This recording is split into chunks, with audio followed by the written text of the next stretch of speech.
رب اشرح لی صدری ویسر لی امری واحلل عقدۃ من لسانی یفقہوا قولی۔ السلام علیکم ورحمۃ اللہ وبرکاتہ۔ میں امید کرتی ہوں کہ آپ سب خیریت سے ہوں گے۔ آج ہم سورہ نبأ کی آیت نمبر 31 سے آیت نمبر 40 تک ترجمہ اور تفسیر بیان کریں گے۔ اعوذ باللہ من الشیطان الرجیم، بسم اللہ الرحمن الرحیم۔ میں پناہ مانگتی ہوں اللہ کی شیطان مردود کے شر سے۔ شروع کرتی ہوں اللہ کے نام سے جو بڑا مہربان نہایت رحم فرمانے والا ہے۔ ان للمتقین مفازا، یقیناً متقیوں کے لیے کامرانی کا ایک مقام ہے۔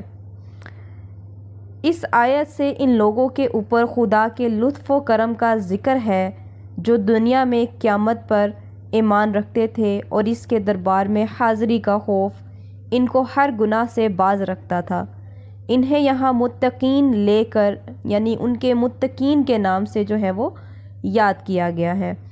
یہ اللہ تعالیٰ سے ڈرنے والے ہر کام کرنے سے پہلے اللہ تعالیٰ کی رضا کی فکر کرتے ہیں اور ہمیشہ یہ خیال ان کے دامن گیر رہتا ہے کہ ایک نہ ایک دن اللہ تعالیٰ کے حضور حاضر ہونا ہے اور وہاں اپنے ایک ایک عمل کا جواب دینا ہے۔ یہاں پہ ان متقین کو بشارت دی گئی کہ روز قیامت انہیں تقوی، خدا ترسی اور جواب دہی کے خوف کے تحت گزاری ہوئی زندگی کا پورا پورا صلہ ملے گا، ایسے باغوں کی صورت میں جہاں وہ ہر نعمت انہیں میسر ہوگی جس کا دنیا میں انہوں نے تصور بھی نہیں کیا ہوگا۔ حدائق وعنابا وقوائب اترابا، ان کے لیے باغات اور انگور ہوں گے اور جوان ہم عمر عورتیں۔ یہاں سے ان چند ایک نعمتوں کا تذکرہ جو پرہیزگاروں کو نجات کے بعد زائد انعام کی صورت میں ملیں گی۔ ان میں پہلی چیز حدائق یعنی باغ ہیں۔ ان باغوں کی قیاس دنیا کے باغیچوں پہ نہ کرنا، یعنی دنیا کے باغیچوں جیسی نہیں ہوگی۔ ان کی کوئی مثال اس دنیا سے نہیں لائی جا سکتی۔ انگور کے باغوں کا تذکرہ یعنی انگور کے باغ ہوں گے، یعنی وہاں کے جو باغ ہوں گے وہ ویسے دنیا میں باغ ہیں ہی نہیں، نہ ہی کسی نے دیکھے اور نہ ہی ان کی مثال دنیا میں ملتی ہے۔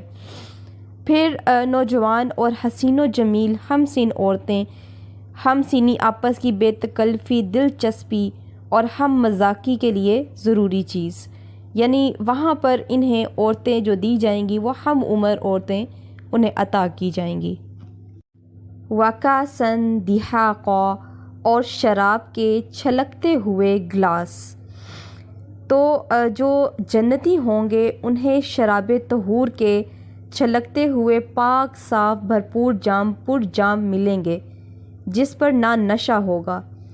آپ نے دیکھا ہوگا کہ جب آپ دنیا کی شراب پیتے ہیں تو سر چکرانے لگتا ہے اور انسان اپنی ہوش میں نہیں رہتا، لیکن جو جنت میں انسان کو جو شراب پلائی جائے گی وہ خود ذائقہ ہوگی اور خوشبودار ہوگی، جس سے پینے سے نہ تو انسان کا سر چکرائے گا اور نہ ہی اس کو جو ہے وہ بے ہوشی کی حالت میں ہوگا، بلکہ وہ بہت خوش ذائقہ ہوگی اور جنتی اس سے بہت لطف اٹھائیں گے۔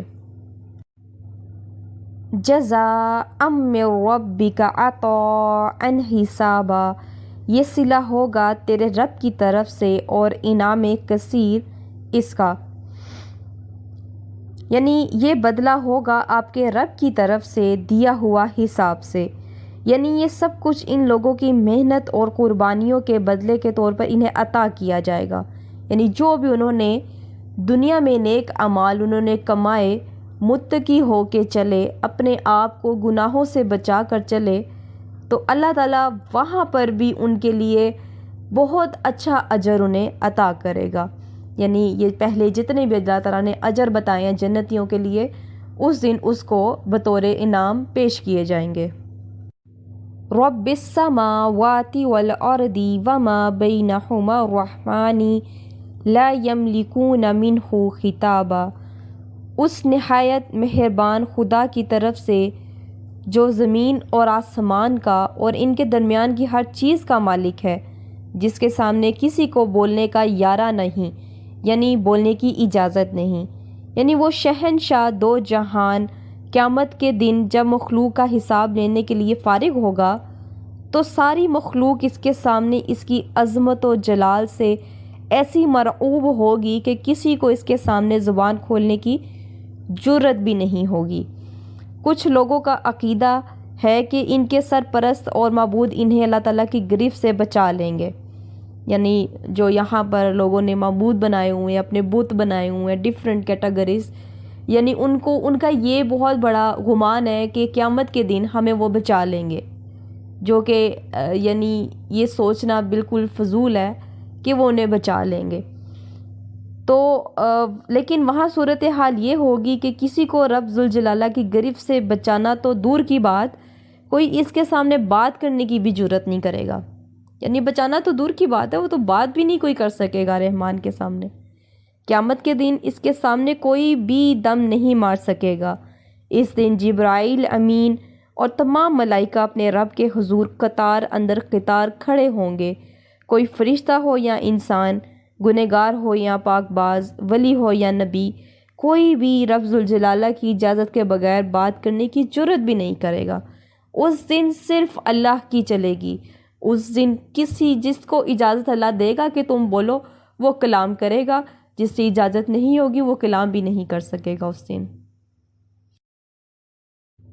یوم یقوم الروح والملائکۃ صفا لا یتکلمون الا من اذن له الرحمن وقال صوابا۔ جس روز روح اور ملائکہ صف بستہ کھڑے ہوں گے، کوئی نہ بولے گا سوائے اس کے جسے رحمان اجازت دے اور جو ٹھیک بات کہے۔ یعنی اس دن اللہ تعالیٰ کا جلال اور عظمت، بولنے سے مراد شفاعت، یعنی یہاں فرمایا گیا ہے کہ وہ صرف دو شرطوں کے ساتھ ممکن ہوگی۔ ایک یہ کہ جس شخص کو جس گنہگار کے حق میں شفاعت کی اجازت اللہ تعالیٰ کی طرف سے ملے گی، صرف وہی شخص اسی کے حق میں شفاعت کر سکے گا۔ دوسری شرط یہ کہ شفاعت کرنے والا بجا اور درست بات کہے یا بے جان نوعیت کی سفارش نہ کرے۔ دوسرے لفظوں میں شفاعت کے اعزاز پانے والے خود جن صفات کے حامل ہوں گے، انہیں دیکھ کر کوئی یہ نہیں کہہ سکتا کہ وہ اللہ تعالیٰ کے حضور غلط بات کہنے کی جرت بھی کریں گے۔ ذالک الیوم الحق فمن شاء اتخذ الی ربہ مآبا۔ وہ دن برحق ہے، اب جس کا جی چاہے اپنے رب کی طرف پلٹنے کا راستہ اختیار کر لے۔ تو یعنی یہ دن حق ہے، یعنی قیامت کا دن ایک اٹل حقیقت ہے، جیسا کہ سورہ الواقعہ میں فرمایا گیا ہے کہ جب وہ ہو جانے والا واقعہ رونما ہو جائے گا اور جان لو اس کے واقع ہونے میں کوئی جھوٹ نہیں ہے۔ سورہ حاقہ میں قیامت کے اٹل ہونے کا ذکر اس طرح آیا ہے، وہ حق ہو جانے والی کیا ہے، وہ حق ہو جانے والی، اور تم نے کیا سمجھا کہ وہ حق ہونے والی کیا ہے؟ تو جو چاہے، یعنی جس کا جی چاہے اپنی رب کی طرف اپنا ٹھکانہ بنا لے، یعنی نیک اعمال کرے، اللہ تعالیٰ نے جو حدود انسان کے لیے بنائی ہے اس حدود تک رہے تو وہ اپنا راستہ بڑی آسانی سے اللہ کی طرف بنا سکتا ہے، اور قیامت کے دن جو ہے اس کا جو ہے نیک اعمال بہت بڑھ چڑھ کے ہوں گے اور اس کو جنت عطا کی جائے گی۔ اِنَّا أَنذَرْنَاكُمْ عَذَابًا قَرِيبًا يَوْمَ يَنظُرُ الْمَرْءُ مَا قَدَّمَتْ يَدَاهُ وَيَقُولُ الْكَافِرُ يَا لَيْتَنِي كُنْتُ تُرَابًا۔ ہم نے تم لوگوں کو اس عذاب سے ڈرایا ہے جو قریب آ لگا ہے، جس روز آدمی وہ سب کچھ دیکھ لے گا جو اس کے ہاتھوں نے آگے بھیجا ہے، اور کافر پکار اٹھے گا کہ کاش میں خاک ہوتا۔ اللہ اکبر۔ یعنی اس دن، یعنی تصور کیجئے یہ عذاب انسان کے کتنا قریب ہے۔ ادھر انسان کی آنکھ بند ہوتی ہے، ادھر اسے قبر میں اتارنے کا بندوبست کر دیا جاتا ہے۔ اور قبر کیا ہے؟ حضور صلی اللہ علیہ وسلم کا فرمان ہے کہ قبر یا تو جنت کے باغیچوں میں سے ایک باغیچہ ہے یا جہنم کے گڑھوں میں سے ایک گڑھا ہے۔ گویا ہر زندہ انسان اس باغیچے یا گھڑے سے صرف چند گھنٹوں کے فاصلے پر بیٹھا ہے۔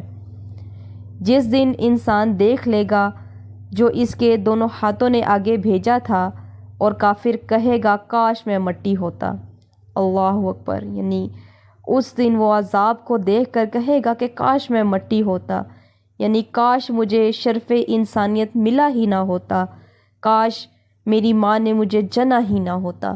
یعنی اس دن اس کے پاس اس ایک کاش لفظ کے علاوہ اور کوئی لفظ ہی نہیں ہوگا جس کو وہ کوئی اور بات کہہ سکے۔ ایک کاش، ایک تمنا اس کے دل میں جو باقی رہ جائے گی، جو وہ وہاں پر اس طرح کی باتیں کہے گا کہ کاش کہ مجھے میری ماں نے جنا ہی نہ ہوتا، کاش میں مٹی ہو جاتا۔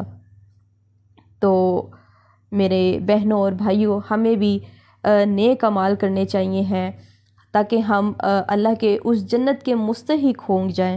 یعنی ایسے اعمال کریں کہ کل کو ہمیں اللہ کے سامنے کھڑے ہونے سے شرم نہ آئے، ہمیں جو ہے اللہ کے جو سوالوں کا جو جواب ہے وہ ٹھیک ٹھیک آ جائے۔ یہ نہ ہو کہ اللہ تعالیٰ ہم سے کوئی سوال پوچھے اور ہم جو ہیں وہ خاموشی سے صرف کھڑے رہیں سر جھکا کر۔ ہمیں ہر سوال کا جواب ہے۔ یہاں ہم ایسے عمل کریں گے تو وہاں ہم اللہ کے ہر سوال کا جواب دے سکیں گے۔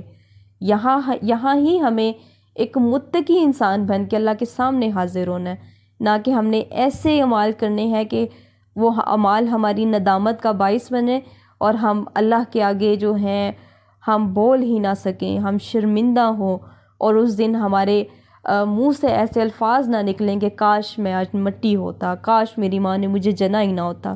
یعنی ہمیں اللہ تعالیٰ ایسے الفاظ سے بچائے اور ہمیں جو ہے نیک عمل کرنے کی توفیق عطا فرمائے۔ آج ہماری سورہ نبأ کی تفسیر ہماری کمپلیٹ ہو گئی ہے۔ اللہ تعالیٰ ہمیں اسے پڑھنے کی، سمجھنے کی توفیق عطا فرمائے، اور ہم نے جو کچھ بھی اس میں پڑھا ہے ہمیں اس دنیا میں بھی جو ہے اس کو عمل میں لانے کی توفیق عطا فرمائے، تاکہ ہم اللہ کے عذاب سے بچ سکیں اور ہمیں جو ہے اللہ تعالیٰ اپنی جنت میں جگہ عطا فرما دے۔ آمین ثم آمین۔